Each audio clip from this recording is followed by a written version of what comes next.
Welcome to V media news bulletin. ముందుగా headlines. Telangana భవన్లో ఘనంగా కేసీఆర్ జన్మదిన వేడుకలు.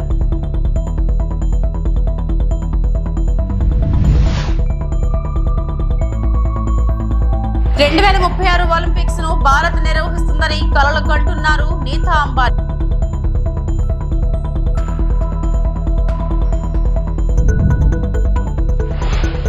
తిరుపతి టెంపుల్ కన్వెన్షన్ ఎక్స్పోను పరిశీలించిన కలెక్టర్.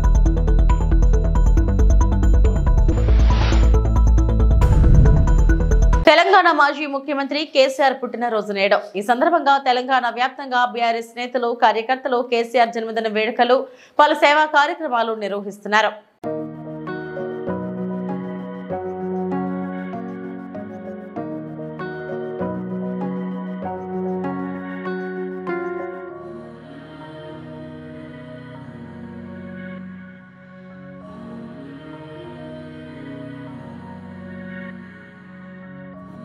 ఒక బిడ్డకు తన తండ్రి తల్లి అంటే గొప్ప హీరో వర్షిప్ ఉంటుంది. మా నాయన హీరో అనుకుంటారు ఎవరైనా, కానీ కేసీఆర్ గారి కడుపున పుట్టిన బిడ్డగా నిజంగా నా పూర్వజన్మ సుకృతం, నా అదృష్టం. ఎందుకంటే మా నాన్న నా ఒక్కడికే హీరో కాదు, మా నాన్న మొత్తం తెలంగాణ జాతికి హీరో, 4 కోట్ల తెలంగాణ ప్రజలకు హీరో. తెలంగాణకు విముక్తి కల్పించిన ఒక మహానుభావుడు, ఒక కారణ జన్ముడు కడుపున నేను పుట్టడం నా అదృష్టంగా భావిస్తూ ఉన్నాను. నిజంగా అప్పుడప్పుడు ఇప్పుడే పెద్దలు చెప్తా ఉంటే కొన్ని సినిమా రీల్ లాగా మనసులో తిరుగుతూ ఉండే వారు చెప్తున్న కొన్ని మాటలు. కేసీఆర్ గారు ఉద్యమానికి నడుము బిగించినాడు. ఎన్ని ప్రతికూల పరిస్థితులు, ఎన్ని ఇబ్బందికరమైన పరిస్థితులు ఇప్పుడే పెద్దలు మస్సున్నాచారి గారు చెప్పినారు. మీడియా పవర్ లేదు, మనీ పవర్ లేదు, మజిల్ పవర్ లేదు, కుల బలం లేదు, ఉన్నదల్లా ఒక్కటే గుండె బలం, జనబలం. దానితోనే ఆనాడు 25 సంవత్సరాల కిందట పార్టీని పెట్టిన తర్వాత ఎన్ని దెబ్బలు, ఎన్ని అవమానాలు, ఎన్ని రకాల ప్రతికూల ఫలితాలు ఇప్పుడే హరీష్ రావు గారు మేము గంట వివరంగా చెప్పినారు. ఇవన్నీ ఎదుర్కొని ఇంకొకరు బతికి బట్టగట్టాలంటే ఈ రోజున్న రాజకీయాల్లో సామాన్యమైన విషయం కాదు. కానీ తాను తెలంగాణ అనే స్వప్నాన్ని తెలంగాణ ప్రజల తరపున స్వప్నించి ఒక కలగని, ఆ తర్వాత 25 సంవత్సరాలుగా ఈ రాష్ట్ర రాజకీయాన్ని శాసించి అల్టిమేట్గా సావు నోట్లో తలబెట్టి తెలంగాణను సాధించిన కారణ జన్ముడు మన నాయకుడు కేసీఆర్ గారు అనడంలో రెండో ఆలోచన ఎవరికి కూడా లేదు. ఇవాళ మనందరి లక్ష్యం ఒకటే కావాలి, కేసీఆర్ గారికి దీవెనలు ఇవ్వడంతో పాటుగా, కేసీఆర్ గారికి మీ ఆశీర్వాదాలు ఇవ్వడంతో పాటుగా మనందరి లక్ష్యం ఒకటే కావాలి. గత 14-15 నెలలుగా రాష్ట్రంలోని ఏ మూలకి పోయినా, ఏ ఊరికి పోయినా, ఏ పట్టణానికి పోయినా, ఏ మనిషిని ఒకసారి ఇట్లా కదిపినా, ఆటో డ్రైవర్ కావచ్చు, రైతన్న కావచ్చు, ఒక తమ్ముడు కావచ్చు, ఒక చెల్లె కావచ్చు, ఒక ఆడబిడ్డ కావచ్చు, ఎవ్వలను కదిపినా ఇవాళ ఒకటే మాట వినబడుతున్నది, మళ్ళీ కేసీఆర్ రావాలే, కేసీఆర్ గారు తిరిగి రాష్ట్ర ముఖ్యమంత్రి కావాలే అనే ఒకటే మాట వినబడతా ఉన్నది. ఇవాళ కేసీఆర్ గారి జన్మదినం సందర్భంగా మనందరం కూడా ఒకటే ప్రతిజ్ఞ తీసుకుందాం. అందరం ఒకటే లక్ష్యంతో రాబోయే 3.5 ఏళ్ళు పనిచేద్దాం. ఒకటే ఒక్క లక్ష్యం, మళ్ళీ తిరిగి ఏ కేసీఆర్ గారి వల్లనైతే ఈ తెలంగాణ సాకారమైందో అదే కేసీఆర్ గారు తిరిగి ముఖ్యమంత్రి కావడమే లక్ష్యంగా అందరం 60 లక్షల మంది గులాబీ దండు ఆయన కుటుంబ సభ్యులందరం కూడా కలిసిమెలిసి గట్టిగా పనిచేద్దాం. రిలయన్స్ ఫౌండేషన్ వ్యవస్థాపకురాలు చైర్పర్సన్ నీతా అంబానీ 3వ అతిపెద్ద ఆర్థిక వ్యవస్థగా అవతరించడానికి సిద్ధంగా ఉన్న భారతదేశం ఒలింపిక్స్ కు ఆతిథ్యం ఇవ్వాలి అనే తన బలమైన నమ్మకాన్ని వ్యక్తం చేస్తున్నారు. 2036 క్రీడలకు బీడ్ వేయాలనే దేశం యొక్క ఆశయాన్ని ఆమె హైలైట్ చేస్తున్నారు. మరియు ఉన్న వేదికలను పునరుద్ధరించడం ద్వారా స్థిరమైన పర్యావరణ అనుకూల ఈవెంట్ను హామీ ఇస్తున్నారు. Lead the bid for India to host the Olympics this year for 2036. I believe that India must have the Olympics. We are going to be the third largest economy in the world. And if you see, in the 10 largest economies of the world, 9 countries have hosted the Olympics.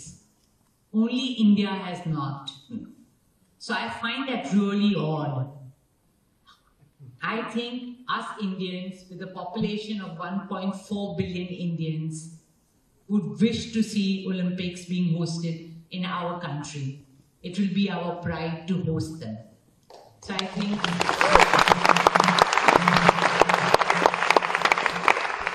so that is the reason I think the Prime Minister also mentioned that India will bid for the Olympics for 2036. Your second question was? That, there's places like Greece, there's places like Brazil that hosted the Olympics with great pride and then ended up finding themselves in more financial difficulty than they imagined they would. So how do you make sure that we avoid that even as we celebrate bringing the Olympics to India? I think first and foremost, I must say we all Indians are known to do frugal innovation. I think we are planning to host a sustainable Olympics where we are planning to refurbish, reuse our existing stadiums, our existing campuses. And I think we are also we will be the greenest Olympics ever. If we bid for it and get it, I assure you that we'll be the greenest Olympics ever.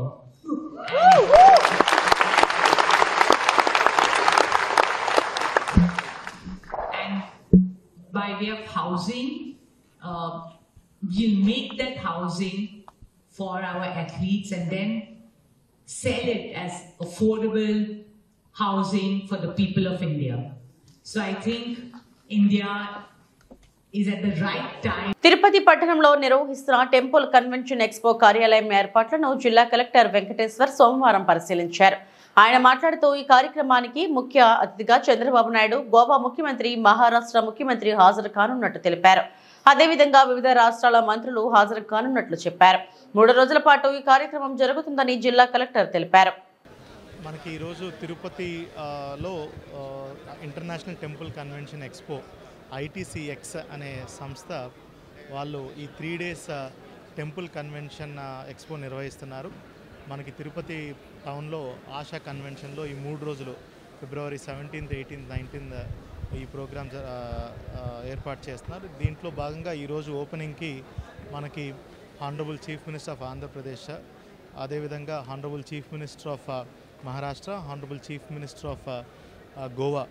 Hour honourable chief minister will be the chief guest and Maharashtra Chief Minister garu, Goa Chief Minister garu will be the special guest of honor to this program, along with the Union Cabinet Minister for New and Renewable Energy Shripad Nayak garu kuda deeniki vichey unnaru.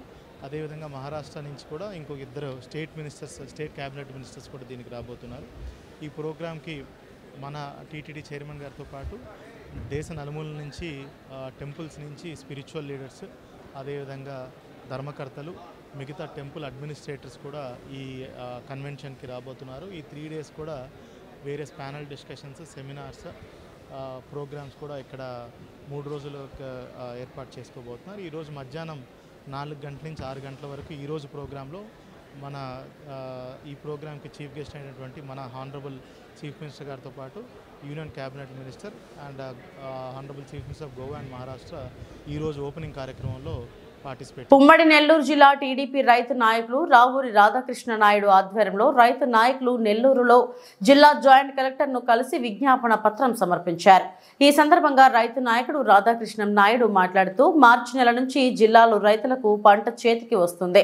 కొనుగోలుదారులు అయిన మిల్లర్లు, బ్రోకర్లు తక్కువ రేటుకు కొనుగోలు చేసే అవకాశం ఉంది. ఈ సమయంలో సప్లై పెరిగి వారు రేటు తగ్గే అవకాశం ఉంది. దీంతో రైతులు నష్టపోతారు అని అన్నారు. జిల్లా అధికారులు తక్షణం జోక్యం చేసుకుని రైతులకు రేటు తగ్గనీయకుండా చూడాలని కోరారు. ఈ కార్యక్రమంలో పెద్ద సంఖ్యలో రైతులు, రైతు నాయకులు పాల్గొన్నారు.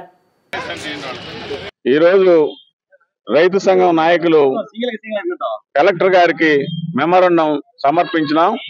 వరి మద్దతు ధర కిందకు పోయింది కాబట్టి రైతులకి సహాయం చేయాలని చెప్పేసి కొనుగోలు కేంద్రాలు, సివిల్ సప్లైస్ ద్వారా కొనుగోలు కేంద్రాలను తెరిపించి అన్ని మండలాల్లో, అన్ని రైతు భరోసా కేంద్రాల్లో కొనుగోలు కేంద్రాలు ఏర్పాటు చేయాలని చెప్పేసి జేసీ గారికి విజ్ఞప్తి చేశాం. అదేవిధంగా రైస్ మిల్లర్ల దగ్గర కూడా బ్యాంక్ గ్యారంటీలు రెడీగా పెట్టుకోవాలని చెప్పేసి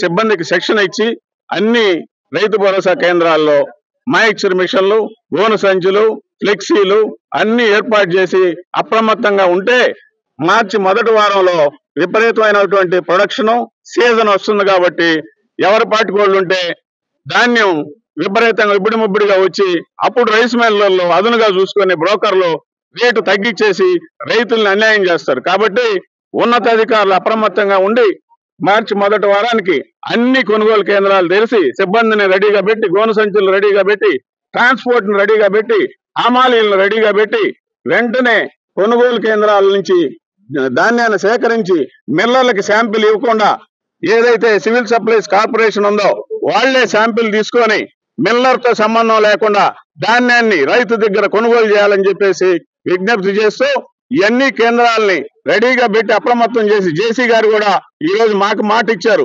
కొనుగోలు కేంద్రాలు తెరిచారు లేదో నేనే స్వయంగా చెక్ చేస్తా అన్నాడు. అదే విధంగా జేసీ గారు స్వయంగా చెక్ చేసి రైతులకి మేలు చేస్తారని చెప్పి ఆశిస్తున్నా. అదే విధంగా ఏదైతే ఎక్స్పోర్ట్ ఉందో 100 దేశాల్లో ధాన్యం కొరతుంది బియ్యం, కాబట్టి ఎక్స్పోర్ట్ ను కూడా వదలాల్సిందిగా స్టేట్ గవర్నమెంట్ ని, ముఖ్యమంత్రి గారిని ఈ సందర్భంగా డిమాండ్ చేస్తున్నాం. ఏదైతే ఎక్స్పోర్ట్ ఇస్తారో అప్పుడే ఈ మిల్లర్లు కానీ వీళ్ళందరూ అవసరం లేకుండా రైతులకి గిట్టుబాటు ధర ఎంఎస్పి కంటే మంచి రేటు వస్తుంది. కాబట్టి దీన్ని చేయాలని చెప్పేసి రైతులకి డిమాండ్ చేస్తున్నాం. 286 కేంద్రాలు నెల్లూరు జిల్లాలో ఉన్నాయి. ఇప్పుడు అరాకొరగా ఒక 30-40 తెరిచినట్టున్నారు. అన్ని కూడా ఈ నెలాఖరికి తెరవాలని చెప్పేసి డిమాండ్ చేశాం. అల్లూరు జిల్లా రంపచోడవరం డివిజన్ ఉభయ గోదావరి జిల్లాల పట్టభద్రుల ఎమ్మెల్సీ అభ్యర్థిగా పోటీ చేస్తున్న జీవి సుందర్ను అత్యధిక మెజారిటీతో గెలిపించాలని మాజీ పార్లమెంట్ సభ్యులు హర్ష కుమార్ అన్నారు. రంపచోడవరం ఆర్క్ రెసిడెన్సీలో నిర్వహించిన విలేకరుల సమావేశంలో మాట్లాడుతూ ఏజెన్సీలో పలు సమస్యలు, ఆరోగ్యం, విద్య, త్రాగునీరు వంటి సమస్యల పరిష్కారానికి అవసరమైతే పోరాటం సాగిస్తామన్నారు. ఏజెన్సీలో ఎస్సీ, ఎస్టీ నిధులు దుర్వినియోగం అవుతున్నాయని అన్నారు. పట్టభద్రుల ఎమ్మెల్సీ అభ్యర్థిగా పోటీ చేస్తున్న సుందర్ను గెలిపిస్తే నిరుద్యోగ యువతకు ఉపాధి కల్పించడానికి కృషి చేస్తామన్నారు. ఈ రోజున ఈ రంపచోడవరంలో ఈ యొక్క ఎమ్మెల్సీ అభ్యర్థి జీవి సుందర్ ప్రచారానికి రావడం జరిగింది. రంపచోడవరం బాగా నేను కొంతకాలం ఇక్కడ ఉన్నాను, ఒక 2 years ఇంటర్మీడియట్ చదువుతున్నాను. సో అది నాకు కొంత అనుబంధం ఉంది. తర్వాత రంగా చనిపోయినప్పుడు నేను యూత్ కాంగ్రెస్లో ఉన్నప్పుడు రాజభవన్లో ఒక 10 రోజులు నన్ను అక్రమ నిర్బంధంలో ఉంచారు. తర్వాత టెర్రరిస్ట్ యాక్ట్ పెట్టి జైలుకి వెళ్ళాను. అందుకని ఇంకా ఏజెన్సీతో మంచి అనుబంధం ఉంది నాకు. ఇకపోతే ఇక ఏజెన్సీలో సమస్యలు, నా చిన్నప్పటి నుంచి సమస్యలు ఏ రకంగా ఉన్నాయి, ఇప్పటికీ అదే రకంగా ఉన్నాయి. ఇప్పటికీ ఎమ్మెల్యేలు మారుతా ఉన్నారు. ఒక ఎమ్మెల్యేని కూడా ఇక్కడ శాశ్వతంగా ఉంచరు పార్టీలు. ఎందువల్లంటే వాళ్ళు బలపడకూడదు, ఎస్సీ ఎస్టీలు అన్న వాళ్ళు బలపడకూడదు పార్టీలకి. అందు గురించి ఎప్పటికప్పుడు మారుస్తూ ఉంటారు. మార్చిన తర్వాత వాళ్ళు బలపడకుండా ఇక్కడ వీళ్ళ మీద పట్టు సాధించకుండా ఉండడానికి మారుస్తూ ఉంటాయి పార్టీలు. ఇకపోతే మనం నిత్యం చూస్తూ ఉన్నాం, డోలీల మీద తీసుకురావడం గర్భిణీ స్త్రీలని. అది వార్తల్లాగానే ఉంటున్నాయి తప్పితే దానికి పరిష్కారం అన్నది చూపించట్లేదు. ఇంకా పిహెచ్సిలు అయితే పేరుకు ఉన్నాయి. పిహెచ్సిలో డాక్టర్లు ఉండరు, నర్సులు ఉండరు, రండి ఇలా ఉండరు, స్టాఫ్ ఎవరు ఉండరు. దగ్గర రండి, దగ్గరికి.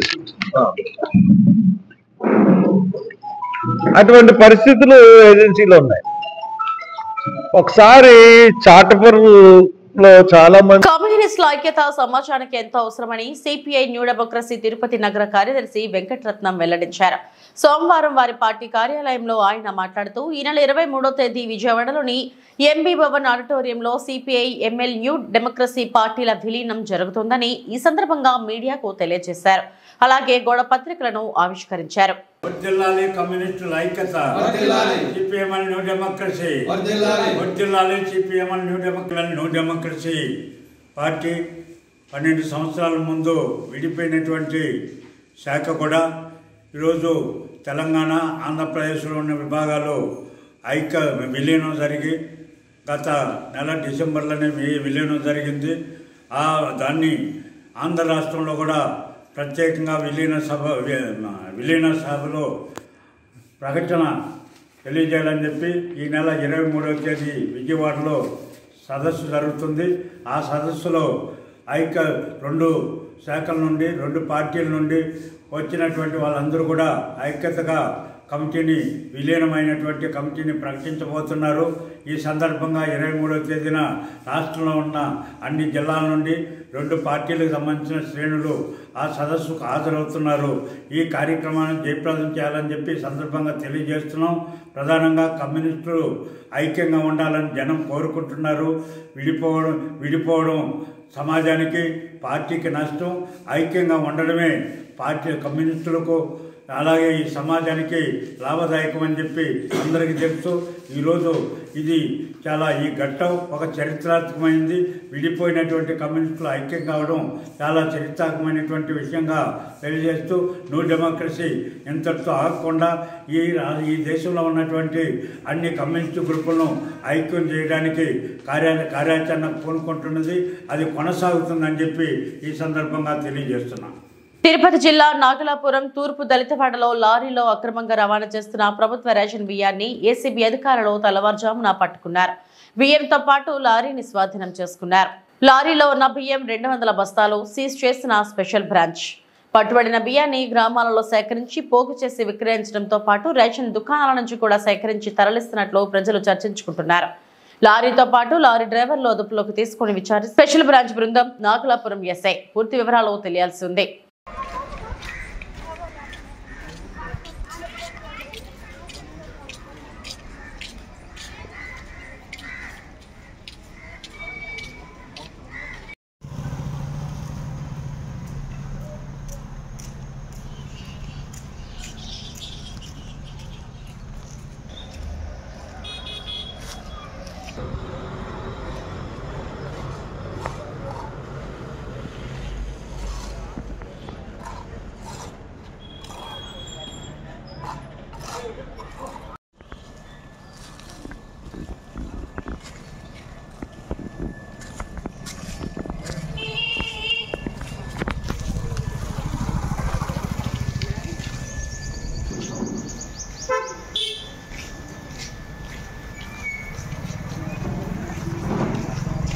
రాష్ట్ర ప్రభుత్వం అంగన్వాడీల సమస్యలు వెంటనే పరిష్కరించాలని, లేకపోతే పోరాటం తీవ్రతరం చేస్తామని సిఐటి జిల్లా ప్రధాన కార్యదర్శి పి తేజేశ్వరరావు, అంగన్వాడీ వర్కర్స్ మరియు హెల్పర్స్ యూనియన్ జిల్లా అధ్యక్షులు కె కళ్యాణి హెచ్చరించారు.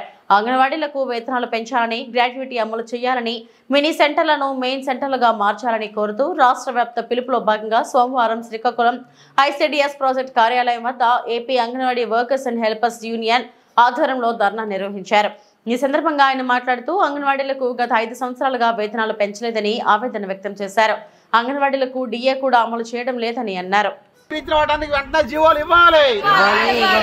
పెరుగుతున్న ధరలకు అనుగుణంగా రాష్ట్ర ప్రభుత్వం వెంటనే వేతనాలు పెంచాలి.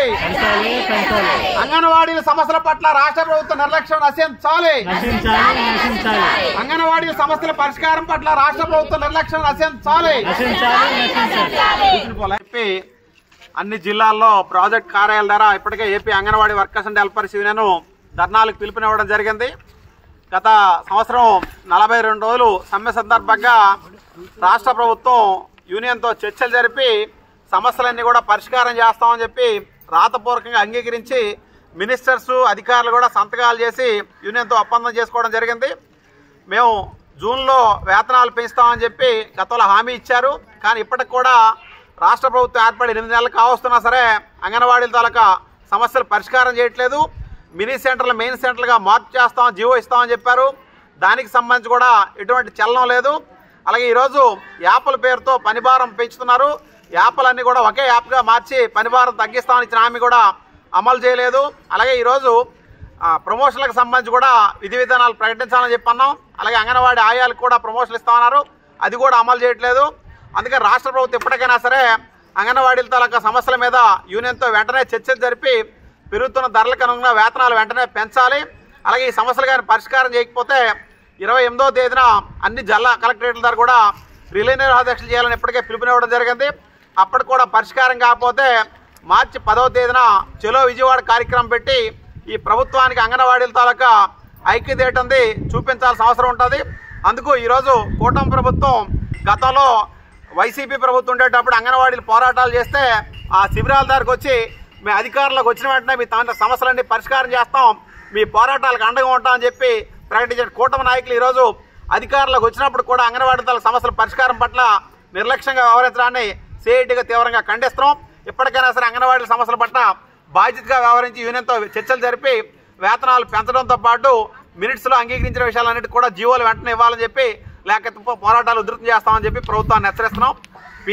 రైల్వే పోలీసు ఉన్నతాధికారి ఆశీర్వాదం తన అధికారాన్ని అడ్డుపెట్టుకుని అక్రమంగా పాకాల మండలం కుక్కలపల్లి దళిత గ్రామంలో 4 ఎకరాల భూమిని అక్రమంగా కొనుగోలు చేశారని, కొనుగోలు చేయడమే కాకుండా ఆ ప్రాంత దళితుల భూముల్లో దౌర్జన్యంగా రోడ్డును వేయడానికి ప్రయత్నించారని, అడ్డుకున్న వారిపై దాడికి పాల్పడ్డారని, ఆశీర్వాదంపై కఠిన చర్యలు తీసుకోవాలని అఖిలపక్షం నేతలు డిమాండ్ చేశారు.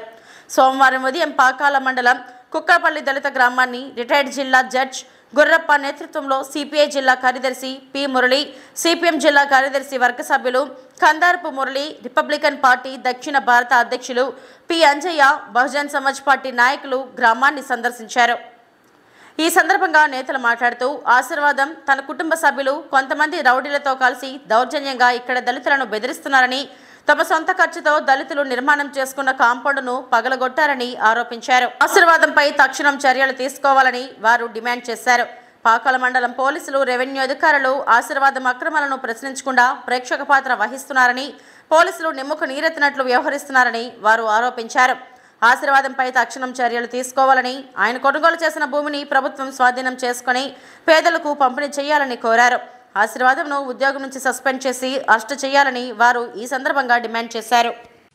కుక్కలపల్లి దళిత గ్రామానికి సంబంధించి ఇక్కడ ఒక వివాదం ఉంది అని అంటే, రిటైర్డ్ జిల్లా జడ్జి గురప్ప గారి ఆధ్వర్యంలో CPM, CPI, Republican party, Bahujan Samaj పార్టీల ఆధ్వర్యంలో ఒక ప్రతినిధి బృందం మేము ఇక్కడికి వచ్చి పరిశీలన చేయడం జరిగింది.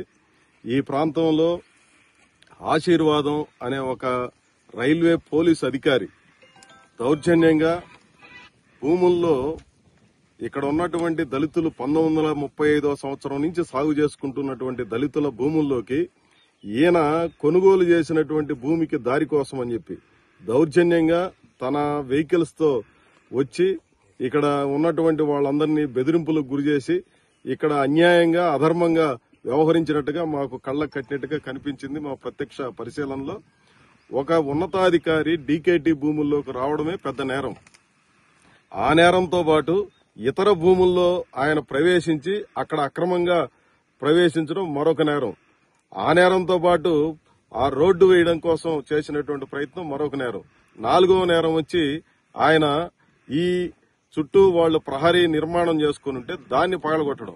ఇవన్నీ చేసిన తర్వాత కూడా ఆయన దౌర్జన్యానికి పూనుకుంటూ ఉండడం అనేది కళ్ళకు కట్టినట్టుగా మాకందరికి కనిపించింది. ఈ పాకాల మండలంలో ఉన్నటువంటి పోలీసులకు ఎందుకు కనపడలేదు, రెవెన్యూ వాళ్ళకి ఎందుకు కనపడలేదు మాకు అర్థం కావడంలే. అందుకని మేము అనుకుంటున్నది ఏమంటే, ఈ ఆశీర్వాదం అని ఆయన ఇక్కడ పోలీసుల్ని, ఇక్కడ రెవెన్యూ వాళ్ళని, ఈ జిల్లా కలెక్టర్ని, ఎస్పీని అంత ఇన్ఫ్లుయెన్స్ చేయగలిగినటువంటి బలమైనటువంటి వాడా అని మేము చూద్దామని చెప్పి వచ్చాం. ఇక్కడ చూస్తే 100కి 100 పాళ్ళు ఆశీర్వాదం గారు అన్ని రకాల అక్రమాలకు పాల్పడినట్టుగా స్పష్టమవుతుంది. తక్షణం ఆయన అరెస్ట్ చేయాలని చెప్పి సిపిఎం పార్టీ తరఫున మేము డిమాండ్ చేస్తాను.